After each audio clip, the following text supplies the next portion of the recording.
ओमज्ञानतिमिरन्धस्य ज्ञानाञ्जनशलाकया चक्षुरुन्मीलितं येन तस्मै श्रीगुरुवे नमः। नमो ओं विष्णुपदाय कृष्णपृष्ठाय भूतले श्रीमते भक्तिवेदांत स्वामिनिधि नामिने। नमस्ते सरस्वती देवे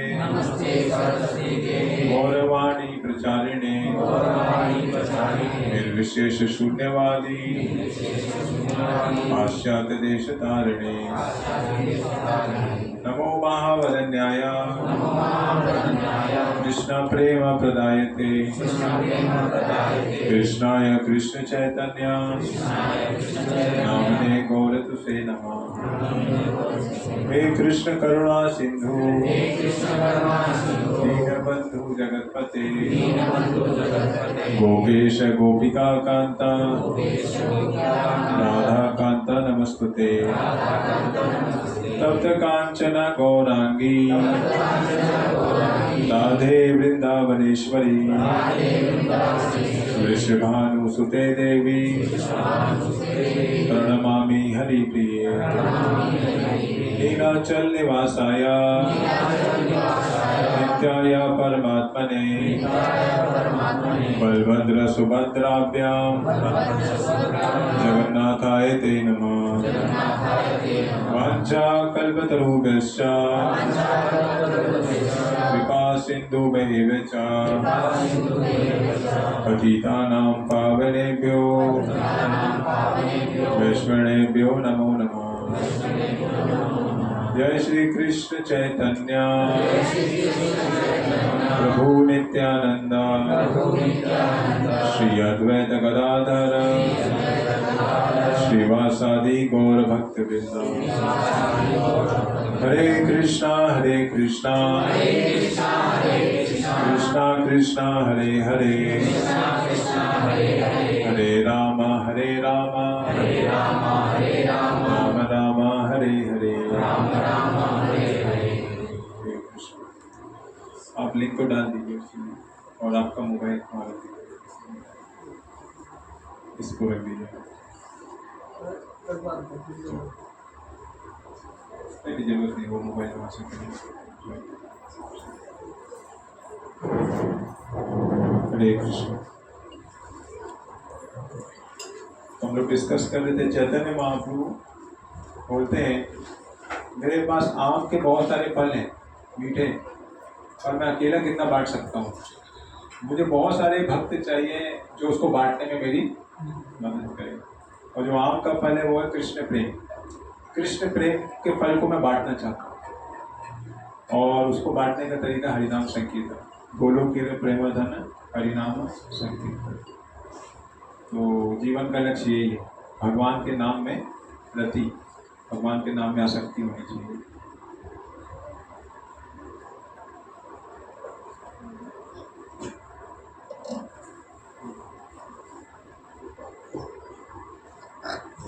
ठीक है, हरे कृष्ण।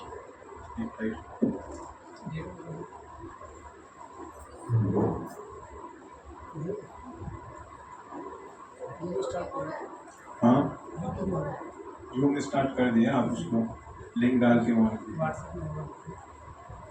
अभी मैं थोड़ी देर पहले आ रहा था मिंटो पार्क से, तो अपने साथ वो थे, क्या नाम, अजय प्रभु, अजय चाचन प्रभु। तो बात हो रहा था, उन्हें चाइना में टीवी मोटर्स है ना, इलेक्ट्रिक व्हीकल्स, उसका बहुत ज़्यादा मैन्युफैक्चरिंग होता है पूरे वर्ल्ड में, सबसे ज़्यादा। और इतना ज़्यादा हो रहा है कि अभी उनके पास मार्केट नहीं है बेचने के लिए। बोला अच्छा, तो बोल रहे हैं कि और बनाने के लिए आदमी नहीं है, वहाँ रोबोट्स लगे हुए हैं, रोबोट्स लोग बनाते हैं। और कैसे बनाते हैं? रोबोट के लिए ज़्यादा लाइट भी नहीं चाहिए, अंधेरे में काम होता है। फैक्ट्री में ज़्यादा लाइट भी नहीं है, जो होता है ना बड़े बड़े लाइट्स, रोबोट्स रहते हैं और उनका प्रिसीजन बिल्कुल एक्यूरेट होता है। रोबोट्स घूमता है, नट बोल्ट लगाता है, सब सेट करता है। रोबोट्स बनाते हैं, कोई लाइट भी नहीं होता है, परफेक्ट बना रहे हैं। और बहुत ज़्यादा बना लिए, बेचने के लिए मार्केट नहीं है। तो हम लोग डिस्कस कर रहे थे कि पहले के ज़माने में फैक्ट्री में आदमी लोग ज़्यादा काम करते थे, अभी तो मशीन्स आ गई हैं। आदमी जब काम करते थे, मान लीजिए गांव में कुछ मटके बनाने हैं, टोकरी बनानी है या कुछ लोहे का काम करना है। पहले इंडिया में भी फैक्ट्रीज में बहुत लोग थे, अभी शायद कम होते होंगे। तो उसमें एक चीज़ होती थी, अभी लोगों को लग रहा है इकोनॉमिक डेवलपमेंट हो रहा है, लेबर कॉस्ट कटिंग हो जा रहा है, हमने मशीन से काम कर लिया। पर कार में उनके साथ आ रहा था, मैंने बोला अगर आपको 1000 किलोमीटर जाना है, आप अकेला जाना चाहेंगे कि 4 दोस्तों के साथ जाएंगे? कौन सा आसान है? कौन सा आसान है? 4 दोस्तों दोस्तों के साथ। तो 1000 किलोमीटर जाएगा, पक जाएगा। कितनी अच्छी गाड़ी हो, ईवी हो, नया हो, बोलेगा कि थोड़ी देर बाद बोर हो जाएगा। तो आज के टेक्नोलॉजी में हम लोग एक चीज़ भूलते जा रहे हैं कि आत्मा की जो आवश्यकता है वो है संबंध बनाने की, प्रेम बनाने, है ना। हम लोग मशीन को ला रहे हैं, आदमी को रिप्लेस करते जा रहे हैं, है कि नहीं। और जीवन की सफलता ये नहीं है। जीवन की सफलता है कि हम अपने आनंद को बांटना चाहते हैं, है ना। आपको जैसे कुछ आनंद है, जैसे आज प्रभु जी ने बुलाया तो सब आए तो अच्छा लगा, है कि नहीं। तो आप कुछ भी फेस्टिवल बनाते हैं, कुछ भी आनंद मनाते हैं तो लोगों को बुलाते हैं, तब अच्छा लगता है ना, और बढ़ता है। और अगर आप दुखी भी होते हैं तो आप किसी से बात करके अपने दुख को कम कर लेते हैं। अब रोबोट आ जाएगा, ना आप उसके साथ बात कर सकते हैं, न सुख बात कर सकते हैं, ना दुख की बात कर सकते हैं। आप भी रोबोट बन जाएंगे थोड़े दिन में उसके साथ में, क्योंकि मनुष्य में होता है फीलिंग्स, रोबोट में कोई फीलिंग नहीं होती है। तो आप कार में जाएंगे, हजारों किलोमीटर अकेले रहेंगे, आपको आनंद नहीं आएगा। और आपके साथ कोई 2 व्यक्ति रहेंगे तो आनंद है। तो आज टेक्नोलॉजी के उसमें हम लोग भूलते जा रहे हैं कि जीवन की आवश्यकता है भगवान को प्रेम करना, और भगवान को सेंटर में रख के सबसे प्रेम करना, ये जीवन की आवश्यकता है। इमोशंस, भावनाओं को व्यक्त करना। अगर हमारे में भावनाएं नहीं है तो हम लोग मशीन बन जाएंगे ना, है कि नहीं।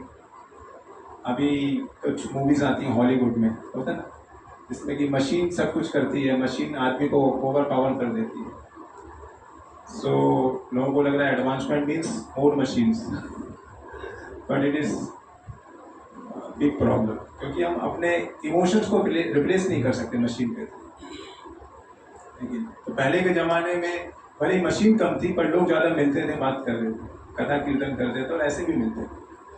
आज के ज़माने में बड़ा घर है, बड़ी कार है, बड़ी फैक्ट्री है, पर लोग ही नहीं है। सो इवन आज के इकोनॉमिक डेवलपमेंट के कारण हम लोग ह्यूमन नीड्स को भी किल कर रहे हैं। जो मनुष्य की जो आवश्यकताएं हैं उसको भी हम लोग किल कर रहे हैं। वी आर किलिंग आत्मदाह, आत्महा, मतलब मनुष्य को यही नहीं पता है कि उसकी आवश्यकता क्या है, और मशीन के चक्कर में अपनी आवश्यकताओं को ही खत्म कर रहा है। वो सोचा मशीन ज़्यादा बना लूंगा, मशीन से बात करूंगा। अभी तो बात करने वाले भी आ गए ना, वो क्या AI बात करता है, आप कुछ बोलेंगे वो बोलेगा, बोलेगी, जो भी रोबोट में भी इमोशनल क्वेश्चन आने लगे हैं। तो वो आदमी को ही फीड करना पड़ता है ना, आप ही तो फीड करते हैं, प्रोग्राम किया है। अभी आप उसको ज़्यादा गूगली दे देंगे, वो कंफ्यूज हो जाएगा, बोलेगा आई डोंट नो। और अगर उसको पता भी चल गया, आंसर आपका पता भी चल गया, साइंटिस्ट लोग इतने एडवांस हो गए, सब कुछ डाल भी दिया, तब भी उसका पैटर्न सेट है। आदमी क्या होता है, आदमी का पैटर्न सेट नहीं है। कभी वो गुस्सा होता है, कभी वो प्रेम करता है, कभी ठंडा होता है, कभी गर्म होता है, थोड़ा होता है ना, वैरायटी रहती है। परंतु मशीन का पैटर्न एक ही रहेगा। मशीन को ये बताया जाएगा कभी गुस्सा मत होना, नहीं तो कस्टमर तुमको उठा के फेंक देगा, है कि नहीं। हमारा डिमांड खत्म हो जाएगा। पर आदमी को ऐसे बोल सकते हैं क्या, गुस्सा मत होना? आदमी तो गुस्सा भी होगा, प्रेम भी करेगा। वृंदावन में जब राधा रानी कृष्ण से थोड़ा को मान कर लेती है तो कृष्ण को मनाने जाना पड़ता है, बहुत मुश्किल होता है। कृष्ण को डांस करना पड़ता है, कुछ लीलाएं करनी पड़ती है, इस तरह से। तो ये मनुष्य जीवन जो है भगवान की भक्ति को समझने के लिए, भगवान से प्रेम करने के लिए बना। और हम लोग इतने टेक्नोलॉजी में एडवांस ना हो जाए कि बेसिक नीड्स को भूल जाए, ठीक है। तो हम लोग भगवद गीता का 8वां अध्याय पढ़ रहे थे लास्ट टाइम, कुछ लोग पढ़ेंगे और कुछ डिस्कशन करेंगे। 8वां अध्याय का नाम है, क्या नाम है 8वें अध्याय का? भगवत प्राप्ति। ओके, भगवत प्राप्ति।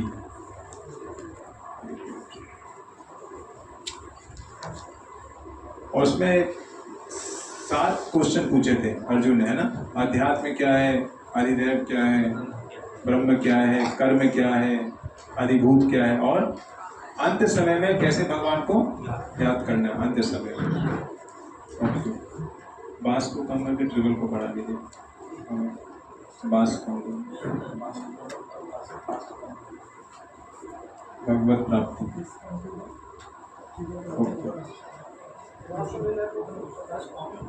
बास कम है ना, ट्रिबल को बढ़ा दीजिए। आई थिंक वो इको हो रहा है वहाँ से, कुछ दीवार से कुछ। हरे कृष्णा। आवाज आ रही है सबको? वहाँ तक आ रही है आवाज किनारे? ठीक। यस, तो इस 8वें अध्याय में 2-3 श्लोक बहुत इंपॉर्टेंट है आखिरी में। हमने 5 और 6 ये मेरे पीछे रिपीट करिएगा। श्लोक नंबर 5। अंतकाले च मामेव स्मरन् मुक्त्वा कलेवरम् या प्रयाति स मद्भावम् याति नास्ति अत्र संशया। पढ़िए ये श्लोक।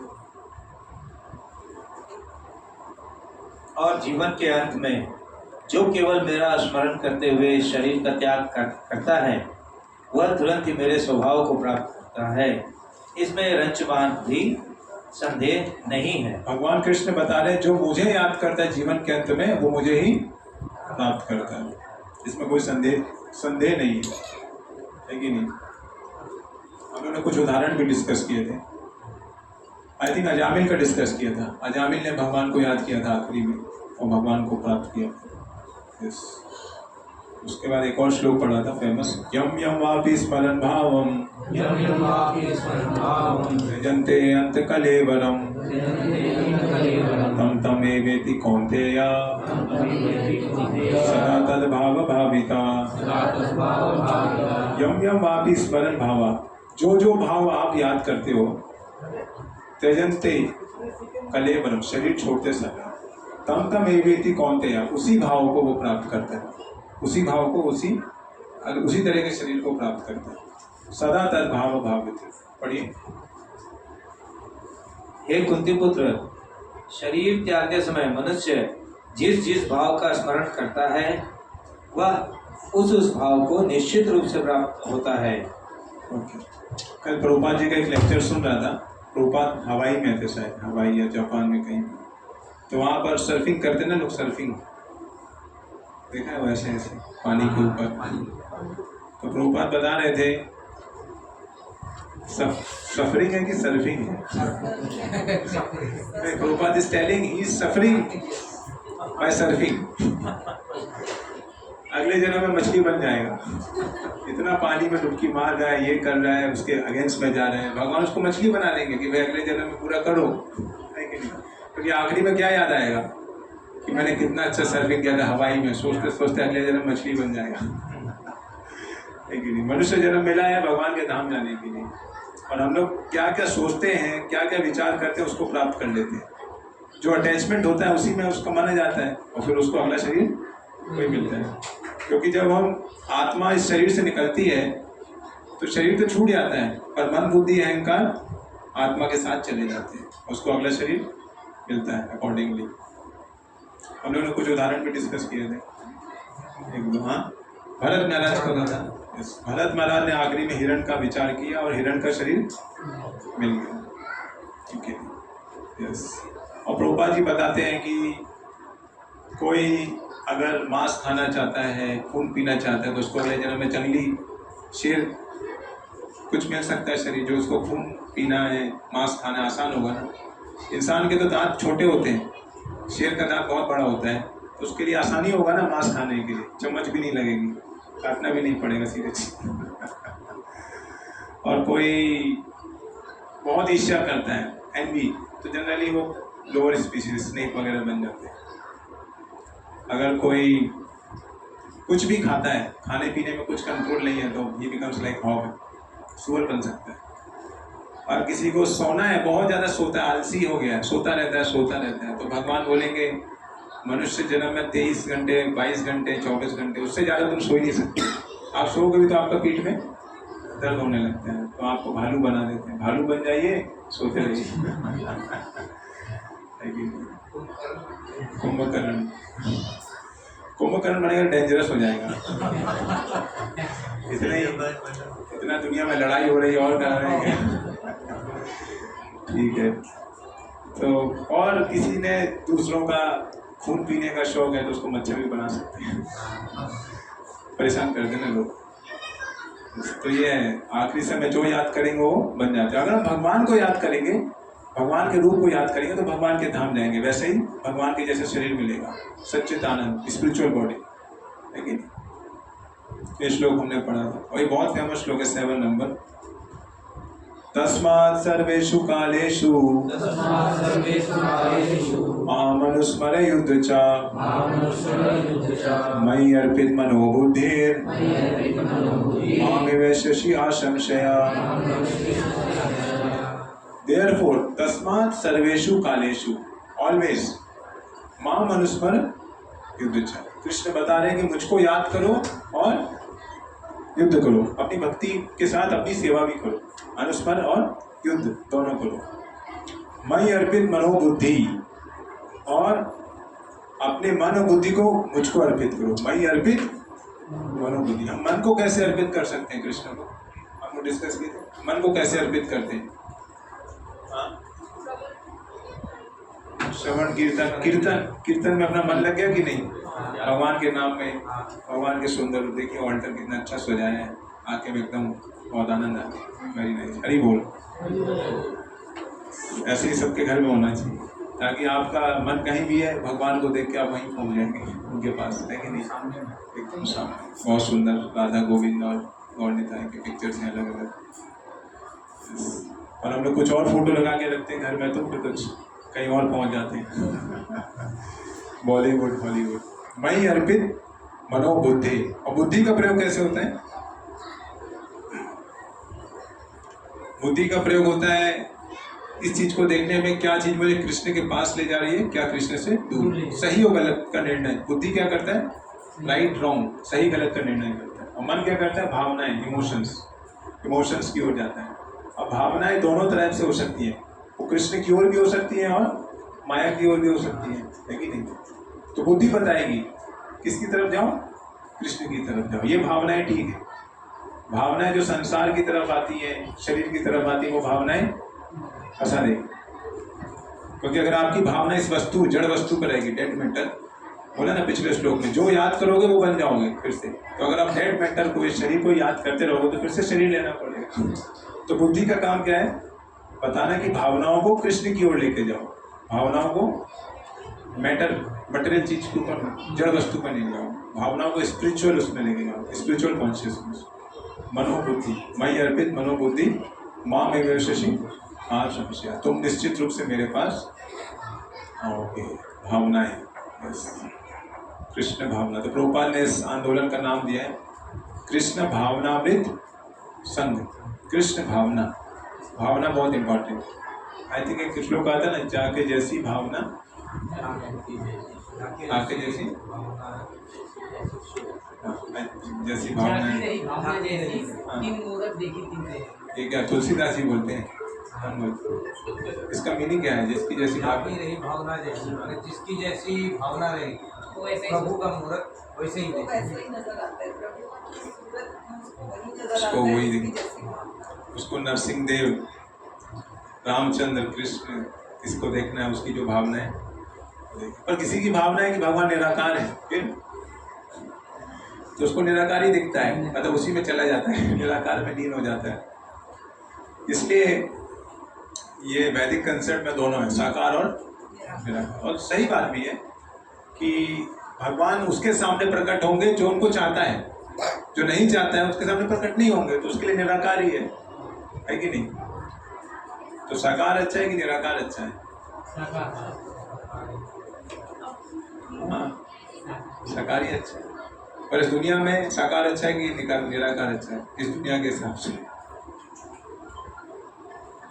इस दुनिया में साकार से फ्रस्ट्रेट हो जाते हैं हम लोग कभी कभी, साकार से रिलेशनशिप खराब हो जाता है इस व्यक्तियों से। तो तो फिर एक नई फिलॉसफी आ जाती, निराकार है सब कुछ। पर वो जानते नहीं भगवान का जो साकार रूप है वो दुख नहीं देता है, वो आनंद प्रदान करता है, प्रेम का संबंध है। पर इस दुनिया में जैसे हम लोग बहुत बार डिस्कस किए ना स्टोरी कि मैं बताया आई थिंक 2-3 बार, वो कॉलेज में लड़का पढ़ता था सेंट जेवियर में, बताया था ना, तो किसी लड़की से प्रेम करता था वो, और उस लड़की से उसका ब्रेकअप हो गया और वो लड़की चले गई तो बहुत दुखी हो गया, इतना दुखी हो गया कि वो आत्महत्या करने वाला और बहुत परेशान हो गया। तो वो बाद में वहाँ जाता विपासना करने, कलकत्ते में जोधपुर में विपासना वाला, तो वहाँ पर उसको थोड़ा मेडिटेशन कराते, ध्यान कराते, तो थोड़ा दिमाग उसका शांत हो जाता है। और कुछ वो मेडिटेशन करता है बुद्धिस्ट, तो हम लोग उसके घर में भगवद गीता क्लास लेते थे पहले। हो चिन मिन सारणी है, हो चिन मिन अमेरिकन काउंसिल, वहीं उनका घर, सामने बिल्डिंग है बड़ी सी। तो फिर मैं उसको बोला आप हरे कृष्णा की क्लास में आइए, भगवद गीता पढ़िए, कृष्ण की भक्ति करिए, कृष्ण को प्रेम करिए। नहीं नहीं नहीं, मेरे को शांति चाहिए, अभी कोई संबंध नहीं बनाना किसी से। बाद में 1-2 साल के बाद फिर से वो प्रेम के व्यवहार में डूब गया, किसी लड़की के साथ, उसी लड़की के साथ या किसी और, जो भी हो। फिर से वो लड़की चले गई या ये चले गए, जो भी कुछ हुआ, फ्रस्ट्रेट हो गया, फिर से जाके विपासना मेडिटेशन करने लगा, ध्यान लगाने लगा। अंदर आवाज आ रही है? तो उसको मैं पूछा एक बार कि आप प्रेम करना चाहते हैं और प्रेम में दुख होता है, परेशानी होती है, तो शांति की तरफ आ जाते हैं, है ना, शांति अब नहीं करना, किसी से संबंध नहीं बनाना, मेरे को शांति चाहिए, कोई व्यक्ति की जरूरत ही नहीं है, जीवन में शांति चाहिए। तो मैंने बोला कि अगर आपका प्रेम अच्छे से होता रहता, आपको आनंद आता, तो आप शांति में जाते? कौन कौन कहता है? अगर अच्छे से वो प्रेम में उसका जिंदगी चलते रहता तो शांति में जाता? नहीं जाता। प्रेम में ही शांति, प्रेम में ही सब हो जाता। प्रेम के लिए तो माउंट एवरेस्ट चढ़ जाएगा वो, शांति की क्या बात है, है कि नहीं? तो इसका मतलब क्या है, आत्मा को क्या चाहिए, शांति की प्रेम? शांति कब चाहिए? जब प्रेम असफल हो गया। सही आंसर दिया। तो बॉलीवुड वाले समझते नहीं है, प्रेम जब असफल हो जाता है, अनसक्सेसफुल हो जाता है, तब उसको शांति चाहिए। तो क्या ज्यादा बड़ा है, शांति की प्रेम? प्रेम बड़ा है।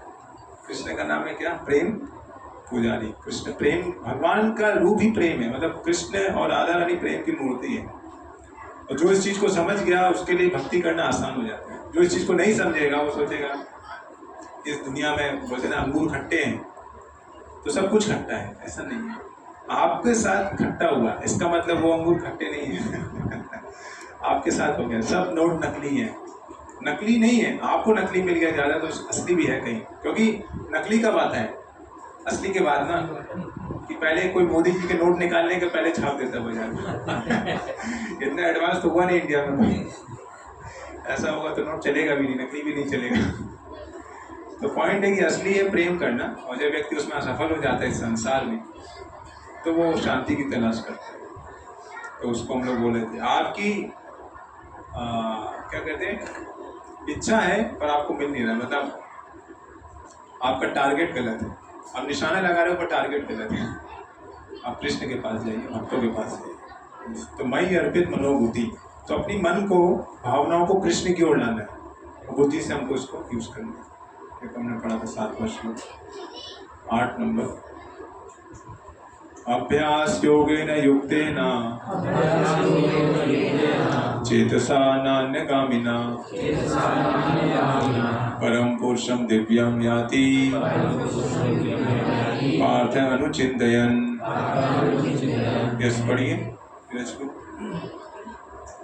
हे पार्थ, जो व्यक्ति मेरा स्मरण करने में अपना मन निरंतर लगाए रखकर अविचलित भाव से भगवान के रूप में मेरा ध्यान करता है, वह मुझको अवश्य ही प्राप्त होता है। तो बेसिकली ये जो अध्याय है, कैसे भगवान को प्राप्त करना है, अंत में या हमेशा, हमेशा भगवान को याद करना है। अभ्यास योगेन युक्तेन चेतसा न अन्यगामिना, जिसका मन कहीं ना जाए इधर उधर, ना अन्य गामिना, कृष्ण में लगा रहे। परम पुरुषम, अभी जो श्लोक है 8, 9, 10, 11, 12, भगवान यहाँ अष्टांग योग का तरीका बता रहे हैं। परम पुरुष मतलब अष्टांग योग का तरीका कि कैसे आप प्राणायाम करो, कैसे सांस को नियंत्रण करो, कैसे आप ओम का ध्यान करो और कैसे आप अष्टांग योग से भगवान की प्राप्ति करो। और उसके बाद श्लोक नंबर 14, 15, 16 में भक्ति योग का बताएंगे कैसे डायरेक्ट भक्ति योग। तो भक्ति योग में ज़्यादा कंडीशन नहीं है, अष्टांग योग में थोड़ा कंडीशन आएगा कैसे करना है कि नहीं। क्योंकि जैसे एक उदाहरण दे रहे थे हम लोग बहुत पहले, अगर एक राजा है, राजा अपने महल में रहता है बहुत बड़े, और उससे मिलने के लिए बहुत सारे लोग आते हैं, है ना, मंत्री आते हैं, सैनिक आते हैं और नॉर्मल लोग आते हैं, फैमिली वाले आते हैं, दूसरे राजा आते हैं और भी लोग जो भी अलग अलग वैरायटी है। तो मंत्री के लिए एक लाइन है, अपॉइंटमेंट लेना पड़ेगा, पब्लिक के लिए और लंबी लाइन है, दूसरे देश के लोगों के लिए लाइन है, तो उसके फैमिली मेम्बर्स आते हैं उनके लिए कोई लाइन लगता है? वो ऐसे ही घुस जाते हैं दिनों या रात, उसको तो भूलना नहीं, उसका फैमिली वाला है, उसको कोई रोकेगा? उसको रोकेगा तो राजा से घर में लड़ाई हो जाएगी। सब बाहर लड़ाई झेल सकते, घर के अंदर लड़ाई मुश्किल हो जाता है कि नहीं। तो भक्ति योग डायरेक्ट है, अष्टांग योग, कर्म योग, ज्ञान योग में लाइन लग जाता है भगवान से मिलने के लिए, बहुत सारे नियम कानून होगा, वेरिफिकेशन होगा, चेक करेगा, ये करेगा। और भक्ति योग क्या है? नो लाइन, डायरेक्ट जाओ भाई। भगवान के राधा रानी को लाइन में लगाएंगे। बाकी लोग जो मांग रहे हैं, पैसा दो, घर दो, बिल्डिंग दो, सिद्धि दो, उनको लाइन में लगाते हैं, भक्तों को लाइन में नहीं लगाते। तो अष्टांग योग में थोड़े नियम रहते हैं, कर्म योग, ज्ञान योग, अष्टांग योग। भक्ति योग में क्या है, ज़्यादा नियम नहीं। एक बार जो व्यक्ति मेरा स्मरण करने में अपना मन निरंतर लगा के रखता है, अविचलित भाव से भगवान के रूप में मेरा ध्यान करता है, मुझको अवश्य प्राप्त करता है। तो अब ये परम पुरुष और विराट पुरुष पर कैसे ध्यान लगाना है, विराट पुरुष के कुछ वो बता रहे हैं। कोई कुछ लोग बोलते हैं भगवान मतलब बड़ा, भगवान मतलब कुछ अद्भुत होना चाहिए। जैसे हिंदी में बोलते हैं ना, चमत्कार को नमस्कार। कृष्ण क्या भगवान है? इतने छोटे से हैं, 2 हाथ में बांसुरी पकड़े हैं, इसको भगवान बोलते हैं? अरे भगवान मतलब कुछ होना चाहिए भाई, है कि नहीं। जैसे कि एरोप्लेन है, एरोप्लेन देखने में बड़ा लगता है पर चलाता कौन है? छोटा सा पायलट। तो उनको लगता है भगवान मतलब सब कुछ बड़ा होगा तो भगवान है। तो भगवान बोले ठीक है, मैं बड़ा रूप भी बताता हूँ अपना, है ना। भगवान के सब है, बड़े रूप में है, महाविष्णु भी है, विराट पुरुष भी है और कृष्ण के रूप में भी है। तो ये क्या है परम पुरुष के लक्षण? कवि पुराणम अनुशासित सारा, कविम पुराणम अनुशासित सारम, मनोरणीयम सम अनुस्मरेदा, सर्वस्य धातारम अचिंत्य रूपम, आदित्यवर्णम तमसा परस्तात्। वो भगवान के लक्षण बता रहे। कवि मतलब सर्वज्ञ, पुराणम सबसे पुराने, अनुशासितास रसम नियत सबको अनुशासन करते, कंट्रोल करते हैं।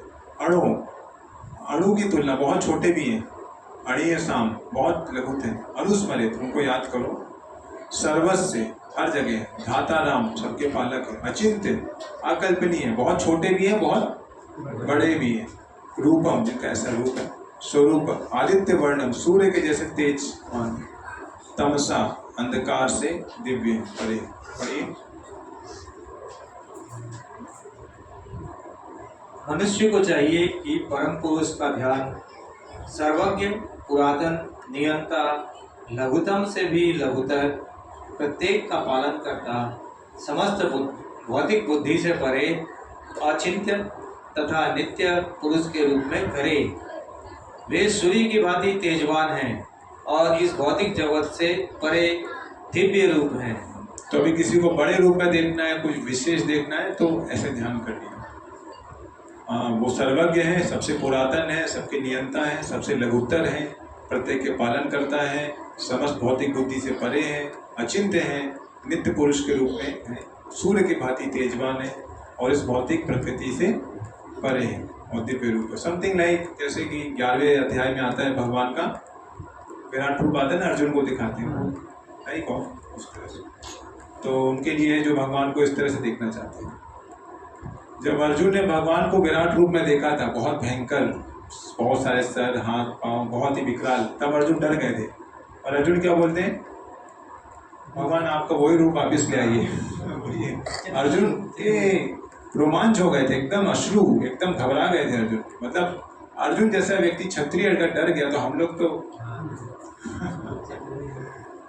तो भगवान ऐसा भी रूप दिखा सकते हैं। जब नरसिंह देव प्रकट हुए थे तो नरसिंह देव ने इतना जोर से, शेर है ना नरसिंहा, बहुत जोर से वो दहाड़े, तो उनकी दहाड़ सुन के हाथी लोग का गर्भ गिर गया।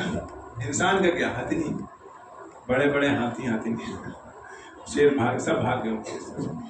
आई थिंक अभी एक मूवी आने वाली है नरसिंह देव की, कुछ एनिमेशन मूवी आ रही है 25 जुलाई को, देखिए नरसिंह देव।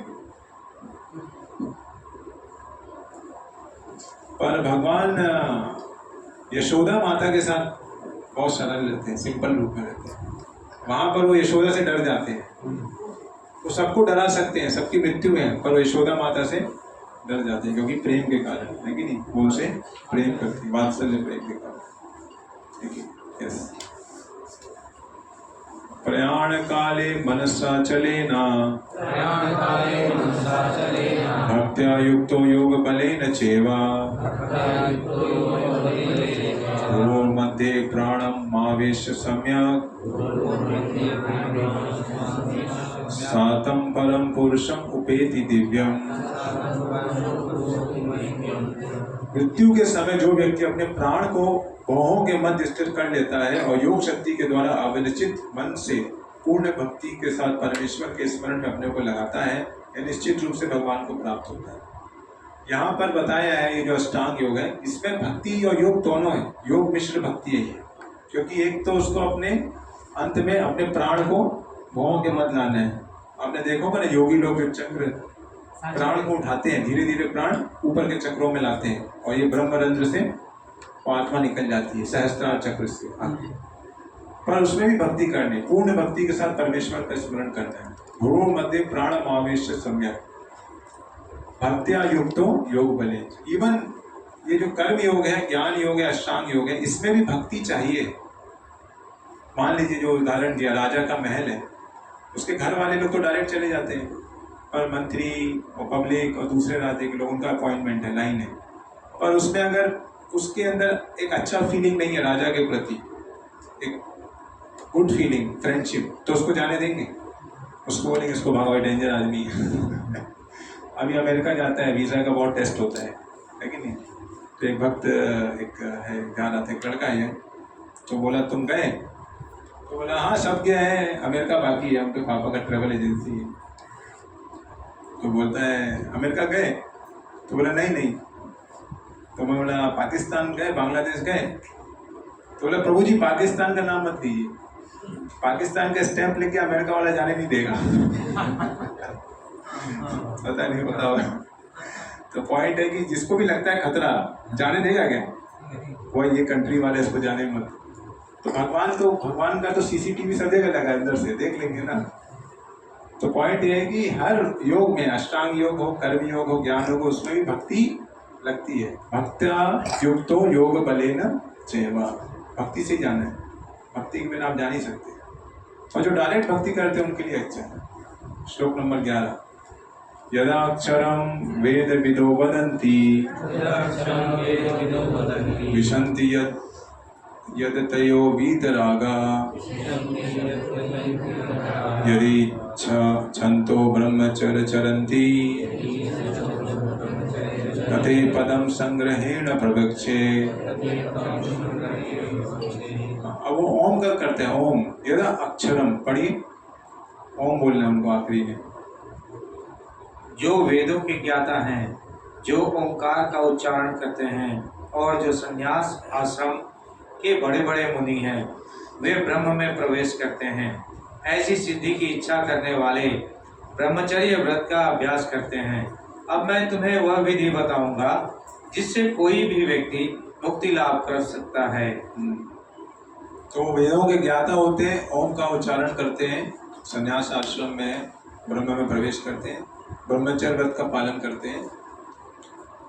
बेसिकली भगवान की भक्ति में सेंस कंट्रोल एक बहुत इंपॉर्टेंट फैक्टर है। यहाँ ब्रह्मचर्य की बात आई है, चाहे कोई भी योग, अष्टांग योग, भक्ति योग, ज्ञान योग, कर्म योग, ब्रह्मचर्य सेंस कंट्रोल बहुत इंपॉर्टेंट है। और प्रभुपाद जी बताते हैं आज के आधुनिक समाज में इस चीज़ की शिक्षा प्राय नहीं दी जाती है। आजकल फ्री मिक्सिंग बहुत ज़्यादा है, फ्री मिक्सिंग, फ्री लिविंग है कि नहीं।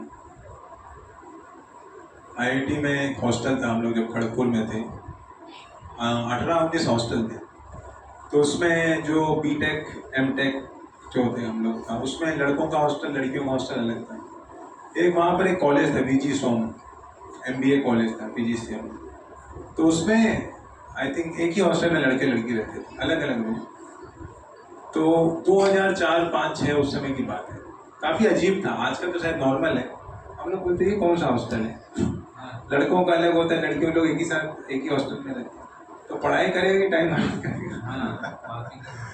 तो ऐसी हालत है। अभी अमेरिका की हालत तो बहुत खराब है, विदेशों में तो और ही हालत खराब है। तो एक्चुअली नॉर्मल जीवन जीने के लिए व्यक्ति को सेंस कंट्रोल की आवश्यकता है। What to speak of Krishna consciousness, है कि नहीं। प्रभुपाद जी बता रहे कि आध्यात्मिक विकास के लिए ब्रह्मचर्य का होना आवश्यक है। यह प्रथा छात्रों के आध्यात्मिक जीवन के लिए आवश्यक है, किंतु इस समय ब्रह्मचर्य जीवन बिता पाना बिल्कुल संभव नहीं है। विश्व का सामाजिक ढांचा इतना बदल चुका है कि छात्र जीवन के प्रारंभ से ही ब्रह्मचर्य जीवन बिताना संभव नहीं है। यद्यपि विश्व के ज्ञान की विभिन्न शाखाओं के लिए अनेक संस्थाएं, किंतु ऐसी मान्यता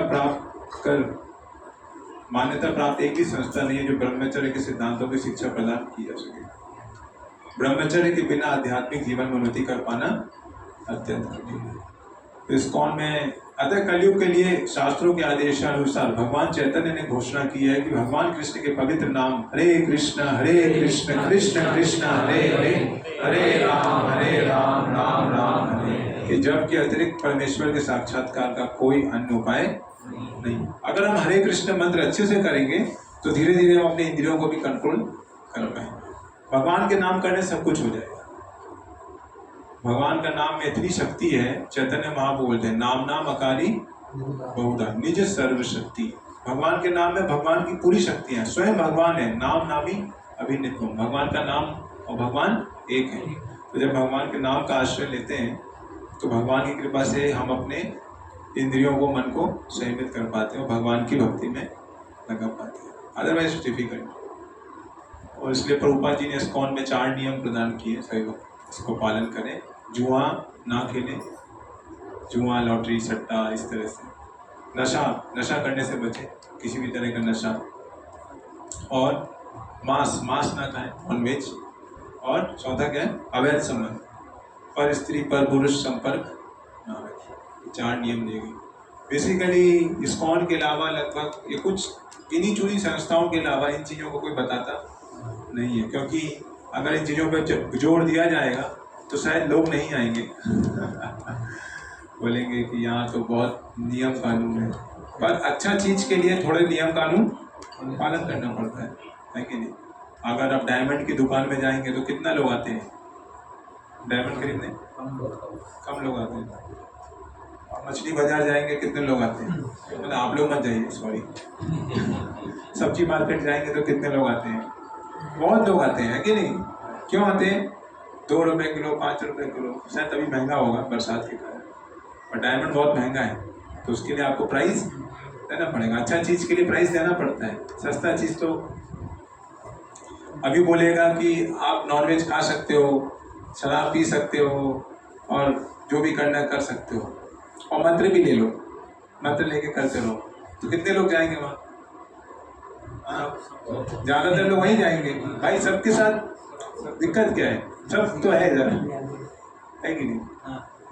पर यहाँ बताएंगे कि ये नहीं करो, ये नहीं। प्रभुपाद जी जब गए थे अमेरिका में अर्ली ईयर्स, तो ये सब बताया नहीं जाता, क्योंकि क्या होता है, नए लोग हैं ना, तो उनको हरि नाम, हरे कृष्णा कृष्णा कृष्णा हरे हरे, हरे राम राम राम। कई घंटे तक कीर्तन कर देते भक्त लोग, 6 घंटे 8 घंटे कीर्तन करते थे, सड़कों पे पुस्तक बांटते थे, हरि नाम करते थे, प्रसाद खाते थे। धीरे धीरे भगवान के नाम का हायर टेस्ट आ गया तो ये चीज़ें चलेगी।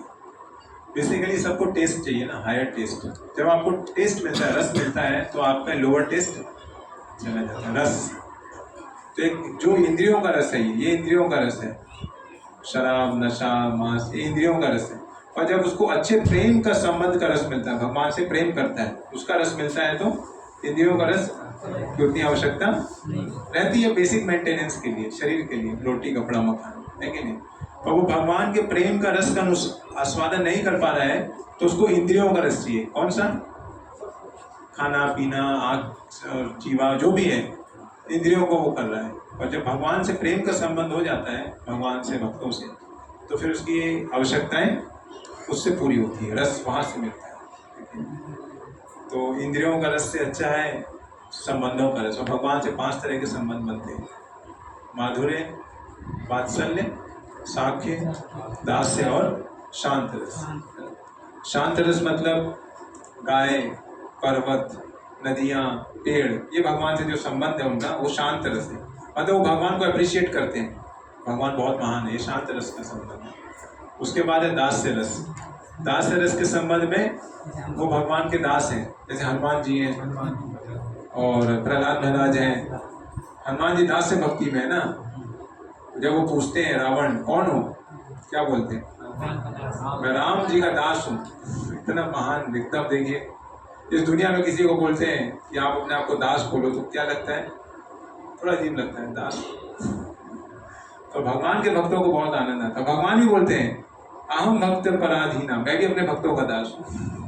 और मेरी जो पोजीशन है, आज मैं इतना महान हूँ, लोग मेरी पूजा करते हैं क्योंकि भक्तों के चरणों की धूल मेरे सर पे, इसलिए लोग मेरी पूजा करते हैं। भगवान भी बोलते हैं।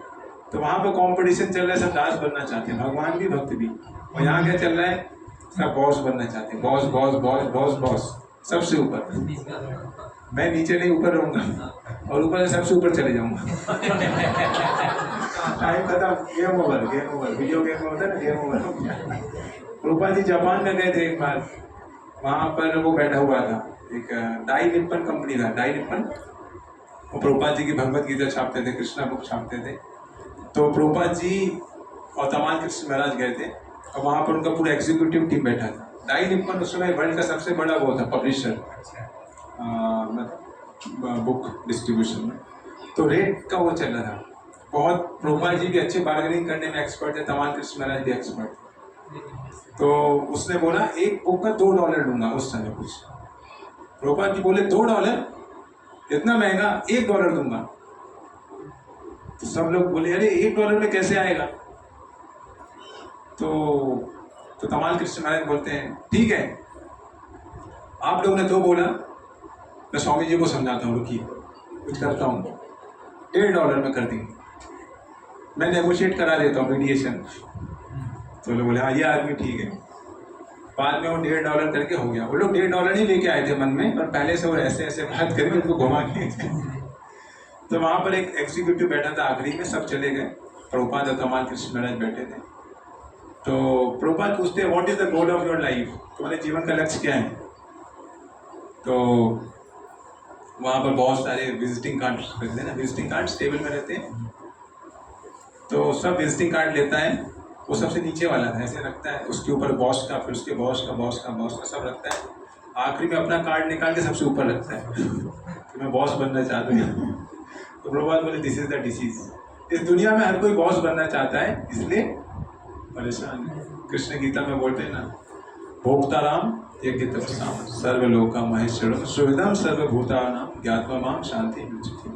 जो एंजॉय करना चाहता है, जो बॉस बनना चाहता है, उसको शांति नहीं मिलेगी, नहीं मिलेगी, नहीं मिलेगी। शांति उसको मिलेगी जो सेवा करेगा, लेकिन सेवा भाव। तो दूसरा है दास्य भक्ति, दास्य के रूप में। तीसरा है साख्य। साख्य में दास्य भी है, साख्य भी, दोनों है। मतलब दास का मतलब होता है भगवान की सेवा कर रहा है, और सखा मतलब भगवान के बराबर है। दोस्त कभी डांट सकता है, कभी मजाक उड़ा सकता है ना। कृष्ण का मजाक उड़ाते थे ना दोस्त लोग उनका, अरे ये काला कैसे है, हाँ इसकी मम्मी गोरी, इसके पिताजी गोरी, ये काला कैसे है, ये इसको कहीं से उठा के लाया, ये उनका लड़का नहीं है, ये कहीं बाहर से आया। तो कृष्ण बहुत दुखी हो जाते थे यशोदा माई, माँ ऐसा बोल रहे हैं कि मैं काला हूँ, आपका लड़का नहीं हूँ। नहीं तुम मेरे ही हो, तुम मेरे ही लड़के हो, ये सब झूठ बोल रहे हैं। भगवान है, देखिए भगवान भी अपने सखा के साथ ऐसे आनंद करते हैं, लेकिन साख्य रस में कभी कभी बोलते थे कृष्ण को, अरे इसने गोवर्धन नहीं उठाया है, मैं ब्राह्मण था, मैंने दिया था आशीर्वाद, इसलिए उठा लिया, इसको तो कुश्ती में मैंने ही हरा दिया कल, ये कैसे उठा लिया। तो ये साख्य रस में रहता है, वो फ्रेंड सेवा भी करते हैं पर आनंद साख्य। फिर होता है वात्सल्य रस। वात्सल्य रस मतलब भगवान के माँ बाप हैं, प्रेम करते हैं। जब कृष्ण भगवान छोटे थे, डर जाते थे, तो यशोदा जी के पैर को पकड़ लेते थे, है ना, अरे बिजली कड़क रहा है, सबको डराते हैं पर बिजली में डर जाते हैं, ताकि वो वात्सल्य रस का आस्वादन कर रहे हैं माँ बाप। एक बार यशोदा माई बोलती है, अरे मेरा लाला बहुत पहलवान हो गया है, बहुत मक्खन खा लिया है, बहुत शक्तिशाली हो गया है। बोला अच्छा कैसे? तो बोले देखिए आप देखिए कैसे सेवा करते हैं। बोलती है, अरे लाला थोड़ा नंद महाराज का चप्पल उठा के लाओ। तो कृष्ण जाते हैं, उनके दोनों खड़ाऊ लेते हैं, धीरे धीरे धीरे ऐसे ऐसे ऐसे ऐसे करते, देखिए कितना शक्तिशाली हो गया, बड़ा हो गया। हाँ ये अच्छा है, बड़ा हो गया बच्चा, शक्तिशाली हो गया, उठा के ला रहे हैं, सर पे रख के लाते हैं कि अपने भक्त के चप्पल को अपने सर पे रख के भगवान तो वात्सल्य रस करते हैं भगवान से आस्वादन। गोपियों लोग को आनंद आता था, बड़ी गोपियों को कृष्ण चुराने के लिए आते थे ना मक्खन, तो बोलते हैं कि हम कृष्ण के लिए बनाते हैं, कृष्ण चुराने के लिए आएंगे, हमको बहुत आनंद आएगा। जैसे कि वो एक गोपी ने कृष्ण को चैलेंज किया था कि तुमने तो बहुत चोरी की है, पर अगर तुम मेरे घर में चोरी करके दिखाओगे तो मैं मान जाऊंगा। कृष्ण ने बोला ठीक है, चैलेंज ले लिया आपका, कितने तारीख को कितने बजे आना है बता दीजिए, कहाँ आना है। तो बोलते ठीक है आ जाओ। तो आ जाता है, कृष्ण आ जाते हैं, और गोपी बोलती पूरे घर को ढूंढ लीजिए, जहाँ भी मक्खन मिले दही मिले आपका है, और नहीं मिलेगा तो आप हार गए, और मक्खन है इस घर में, आपको मैं बता देती हूँ। बोलते हैं कृष्ण पूरा देख रहे हैं, पर गोपी एक ही जगह बैठी हुई है, वो हिल नहीं रही है। तो कृष्ण पूरा ढूंढ लेते हैं, उसका घर ऊपर नीचे छत सब ढूंढ पर गोपी नहीं हिलती है, एक जगह बैठी रहती है। कृष्ण को समझ में आता, लगता मक्खन के ऊपर ही बैठी है, इसलिए हिल नहीं रही है। कुछ बर्तन था, उसके कपड़े होते ना उस तरह से, राजस्थान में होते ना बड़ा घाघरा, तो पूरा कपड़ा फैला हुआ था, और नीचे कुछ टेबल के नीचे कुछ मटका रखा हुआ था। बोला यहीं इसके पास रखा है, छुपा के रखिए, किसी को भगाना पड़ेगा। भगवान उसकी गौशाला में जाते हैं और बछड़ों को खोल देते हैं, सब बछड़े खोल देते हैं। तो बछड़े जाके क्या करते हैं, गाय का दूध पी लेते हैं, और गाय का दूध पी लेते हैं तो क्या होता है, वो परेशान हो जाती है, बोले अरे ये तो बात नहीं था, तुम क्या कर रहे हो, क्यों खोला गाय को बछड़ों को। तो तुरंत वहाँ भागती है, कृष्ण मक्खन ले लेते हैं। तो बोले आपका डबल लॉस हो गया, दूध भी गया मक्खन भी गया। तो ऐसे भगवान की बहुत सारी लीलाएं होती हैं, और भगवान की फिर जो माधुर्य रस है वो हाईएस्ट है। शांत, दास्य, साख्य, वात्सल्य और माधुर्य। माधुर्य रस में गोपियों से वो प्रेम का आदान प्रदान करते हैं। राधा रानी बोलती हैं गोपियों की, आप लोग बहुत भाग्यशाली हैं, क्योंकि आप कृष्ण को पूरा देख पाती हैं। मैं कृष्ण को जब देखती हूँ तो एक जगह ही देखती हूँ, और उनका वो अंग इतना सुंदर है, एक जगह भी मेरी आंख वहाँ से हटती नहीं है। तो प्रेम का लक्षण है उनका, महाभाव। एक बार राधा कृष्ण बैठे हुए थे, और वहाँ पर एक मधु आता है, मधुमक्खी। तो राधा रानी तो पूरा कृष्ण को देख रही है, भाव में है पूरा, कृष्ण भी देख रहे हैं। कृष्ण के फ्रेंड लोग भी रहते थे कभी कभी, सखा लोग, ताकि कोई डिस्टर्बेंस ना हो, न्यूज आए तो बता देते थे, कोई आ रहा है भागो दोनों, ऐसे रहता है जैसे। तो वो कृष्ण बोलते हैं अरे मधुमक्खी को भगाओ, मधु इसको भगाओ यहाँ से, अपने फ्रेंड को बोलते हैं। तो वो आता है मधुमंगल, पंखा करता, हाथ करता, उसको मधुमक्खी को भगा देता है, और आके कृष्ण को बोलता है मधु को भगा दिया, चला गया, मधु चला गया। राधा रानी सुन रही है, क्या सुना, मधु चला गया। कृष्ण का एक नाम है मधु, कृष्ण का भी नाम है मधु, मीठा। तो राधा रानी सुनती है मधु चला गया है, कृष्ण को देख रही है, और जैसे ही सुनती है मधु चला गया है, उनको लगता है कृष्ण चला गया। कृष्ण कहाँ चला गया, मथुरा चला गया, कहीं चला गया। और जैसे ही वो सुनती है मधु चला गया है, उनकी आंखों से आंसू आने लगते हैं, और कृष्ण सामने बैठे हैं। किसी के साथ हुआ है घर में ऐसा, उस व्यक्ति सामने बैठा है और उसमें इतना डूबा हुआ है, उसका नाम सुना कि वो चला गया, उसको देख रहा है तब भी रोने लगता है। किसी के साथ हुआ ऐसा? इतना भाव किसका था? मधु चला गया है, राधा रानी कृष्ण को देख रही है और उनको आंसू आने लगे। मधु चला गया है, मधु चला गया है, और वहाँ उनकी आंखों से इतने आंसू गिरते हैं। और कृष्ण जब देखते हैं राधा रानी रो रही हैं तो कृष्ण भी रोने लगते हैं। और फिर दोनों के जो अश्रु हैं वहाँ पर एक बनता है प्रेम सरोवर, प्रेम सरोवर बन जाता है। तो ये वहाँ लीलाएं होती हैं भगवान की बहुत सारी। एक गांव है किशोरी कुंड के पास वृंदावन में, उसका नाम है उमराव, उमराव करके जगह है। एक बार एक लीला होती है, एक बार कृष्ण के फ्रेंड बोलते हैं कृष्ण ब्रज के राजा हैं, कृष्ण को हम ब्रज के राजा घोषित करते हैं। तो कृष्ण को ले आके बिठाते हैं, अभिषेक करते हैं और कृष्ण को राजा बना देते हैं। तो वहाँ से गोपियाँ जाती हैं, पूछते हैं क्या हो रहा है? बोले कृष्ण राजा है, पता नहीं है, सब जय करो, कृष्ण की जय, कृष्ण की जय, ये राजा है। सब गोपियाँ हंसने लगती हैं और राधा रानी को जाके बताती है कृष्ण को राजा बना दिया आपसे बिना पूछे, आपसे परमिशन दिए मैंने इसको राजा बना दिए। तो बोलते हैं ठीक है। फिर अगले दिन वहाँ पर राधा रानी को बिठाते हैं, उमराव, उमराव मतलब रानी, तो उनका अभिषेक करते हैं। और गोपियाँ बोलती है ये यहाँ की रानी है वृंदावनेश्वरी। तो वहाँ पर बहुत सारी गोपियाँ कृष्ण को आके बोलती हैं कि तुम कौन हो? अरे जानती नहीं ये सब लोग मुझे राजा बोल रहे हैं, मेरे फ्रेंड, मैं राजा हूँ यहाँ का। अरे तुम राजा कैसे हो? बोले रानी से परमिशन लेना पड़ेगा, तब तो तुमको राजा घोषित करेंगे। तो कृष्ण वहाँ जाते हैं और राधा रानी से मिलते हैं। तो बहुत लीलाएं होती हैं, तो बहुत सारी लीलाएं हैं वहाँ वृंदावन, ये माधुर्य रस में लीलाएं। तो ऐसे भगवान से प्रेम का संबंध बनाते हैं भगवान के भक्त लोग, है कि नहीं? यस। एक्चुअली भगवद गीता का 8वां अध्याय, एक्चुअली भगवद गीता में फिलॉसफी ज़्यादा है, कहानियाँ कम है। तो तभी थोड़ा बहुत मैं बता दे रहा हूँ बीच में, जो प्रभुपाद जी ने बताया, शांत रस, दास्य रस, साख्यवाद से। ठीक है, एक दो श्लोक और पढ़ते हैं। सबको समझ में आ रहा है? इसको समझ में आ रहा है? थोड़ा सा फिलॉसफी भी है, थोड़ा कहानियाँ भी है, ताकि कुछ जो भक्त रेगुलर है उनको भी और जो एक दो बार आते हैं उनको भी समझ में आएगी। सर्वद्वाराणि संयम्य मनोहृदि निरुद्ध च मूर्धन्या ध्यात्मना प्राणम आस्थितो योग धारणम। समस्त इंद्रिय क्रियाओं से विरक्ति को योग की स्थिति कहा जाता है। योग का मतलब है इंद्रियों को संयमित करना।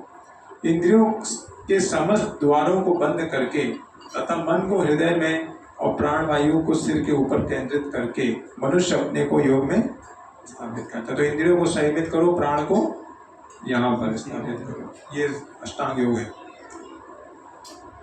ओम इत्याक्षरं ब्रह्मा व्यावरण मानम अनुस्मराना या प्रयाति त्यजत देहम सायाति परमां गति। ओम इत्याक्षर, और उस समय अंत में क्या करना है? ओम, ओम बोलना है उसको, योगी को। और क्या करना है? व्यावरण माम अनुस्मरण, और मुझको याद करना है। देखिए कृष्ण बोल रहे हैं ओम बोलते समय मुझको याद करना है। व्यावरण माम अनुस्मरण या प्रयाति त्यजंतम देहा, और उस समय वो शरीर छोड़ के याति परमाम गति, परम गति को प्राप्त करने। इस योगाभ्यास, पढ़िए। इस योगाभ्यास में स्थित होकर तथा अक्षरों के प्रथम संयोग परम संयोग यानी ओंकार का उच्चारण करते हुए यदि कोई भगवान का चिंतन करता है और अपने शरीर का त्याग करता है तो वह निश्चित रूप से आध्यात्मिक लोगों को जाता है। ओम के साथ भगवान को याद करना है। तो क्या बोलते हैं? ओम नमो नारायणाय, ओम नमो भगवते वासुदेवाय, ओम कृष्णाय नमः। ओम बोलते हैं ना, ओम से बहुत सारे आते हैं, ओम के बाद भगवान का नाम आता है। तो यहाँ बोला है ओम इत्याक्षरम ब्रह्मा व्यवहारम माम अनुस्मरम। ओम बोलने के बाद भगवान, कुछ लोग ओम बोल के भगवान को याद कर लेते हैं, जो बहुत एडवांस योगी हैं, ओम बोल के कृष्ण को याद करते हैं। पर जनरली बहुत सारे मंत्र होते हैं ना, ओम नरसिंहाय नमः, ओम कृष्णाय नमः, ओम वासुदेवाय नमः, ओम नमो भगवते, ओम नरसिंहाय, ओम नारायण। तो ओम के बाद भगवान का नाम यहाँ भी किस श्लोक में बोले, कृष्ण बोल रहे हैं ओम के बाद मुझे याद करना है। हाँ, ओम मतलब ओम कृष्ण का इम्पर्सनल वो है, और कृष्ण का व्यक्ति, इसलिए कृष्ण का जो नाम से याद करना आसान है, राधा गोविंद, राधा वल्लभ, नंद नंदन, यशोदा नंदन, नाम से याद करना थोड़ा इजी है, क्योंकि नाम सुनते ही नंद नंदन मतलब नंद के पुत्र, यशोदा नंदन, राधा वल्लभ, राधा रानी को बहुत प्रेम करते हैं, राधा वल्लभ, इस तरह से उनको याद करते हैं। और ये 14 है, जैसे हम दोस्तों फिर प्रभु जी कीर्तन करेंगे। ये अब भक्ति योग है, 14, 15, 16 भक्ति योग है। थोड़ा टेक्निकल के बाद थोड़ा भक्ति योग का बता देता हूँ। भक्ति योग में बढ़िया तो सभी है, पर डायरेक्ट है ये डायरेक्ट एंट्री है। अनन्या चेता सततम यो मां स्मरति नित्यशा तस्याहं सुलभा पार्था नित्ययुक्ता योगिना। अनन्य चेता सततम, जो अनन्य निरंतर मेरा वो करता है, स्मरति नित्यशा नित्य, तस्य अहम सुलभम सुलभा पार्था, उसको मैं सुलभ हूँ। क्या बोले कृष्ण? सुलभ। पर पहले 7वें अध्याय में क्या बोला था? मनुष्य नाम सहस्रेषु कश्चित् यतति सिद्धे यततामपि सिद्धानाम कश्चित् मां, बहुत मुश्किल है। और बोले थे बहुनाम जन्मनाम अंते ज्ञानवाम मम प्रपद्ये वासुदेवम सर्वमिति सा महात्मा सुदुर्लभ, मेरी भक्ति करने वाले सुदुर्लभ है। अब यहाँ क्या बोले? सुलभ है। ऐसा क्यों? वो ज्ञान वाला रास्ता था, भक्ति का बोला ना, भक्ति में डायरेक्ट एंट्री है। देखिए कृष्ण ने दोनों बोला, 7वें अध्याय में बोला था सुदुर्लभ है मेरे को प्राप्त करना, यहाँ क्या है? सुलभ है। क्यों? अनन्य चेतता सततम, वो जो हमेशा मुझको याद करता है, जो निरंतर मेरे अनन्य भाव से स्मरण करता है, उसके लिए मैं सुलभ हूँ, क्योंकि ये मेरी भक्ति में प्रवृत्त रहता है। भगवान को निरंतर कैसे याद कर सकते हैं? हरे कृष्णा कृष्णा कृष्णा हरे हरे, हरे राम राम राम हरे। या तो भगवान का नाम से, या भगवान के रूप से, या भगवान के स्मरण से भगवान को याद कर सकते हैं। सुलभ है, हाँ बहुत सुलभ है, नित्य। फिर भगवान बताते हैं मामुपेत्य पुनर्जन्मा दुखालयम अशाश्वतम नानु न भुवन्ति महात्माना संसिद्धि परमां गति। और कृष्ण बोलते हैं जो मुझे प्राप्त कर लेता है, माम उपोत्य पुनर्जन्मा, उसका पुनर्जन्म नहीं होता है। दुखालयम अशाश्वतम, इस जगत के दो विशेषण है, दुखालय और अशाश्वत। जगत क्या है? दुखालय। जैसे बोलते ना हिमालय, पुस्तकालय, ये क्या? दुखालय। किस किस को लगता है दुखालय? और बाकी लोगों को क्या लगता है? सुखालय। कृष्ण बोल रहे दुखालय भाई, बाकी लोग डाउट में। सुख दुखालय दोनों है। कृष्ण बोल रहे हैं मां उपोत्य पुनर्जन्म दुखालयम, पर गुड न्यूज अशाश्वतम। क्या ये? टेम्परेरी है, अशाश्वतम, दिस इज गुड न्यूज। अगर बोलते दुखालय तम शाश्वतम, तो भाई जेल में हमेशा जेल में अशाश्वत। दुखालयम अशाश्वत, ज्यादा टेंशन मत लो, थोड़े समय में दुख है तो सुख भी है, सुख है तो मोटा मोटी दुख ज्यादा है, तभी तो भक्ति करना, थोड़ा लोग भागेंगे, नहीं तो सुख रहेगा। तो भगवान बोले जो दुखालयम अशाश्वतम है, पुनर्जन्म उसमें नहीं होता है। मुझे प्राप्त करने से महापुरुष जो भक्ति योगी हैं कभी भी दुखों से पूर्ण इस अनित्य जगत में नहीं लौटते हैं, क्योंकि उन्हें परम सिद्धि। दुखालयम और सुखालयम कैसे है? भगवान का नाम, हरे कृष्णा कृष्णा कृष्णा हरे हरे,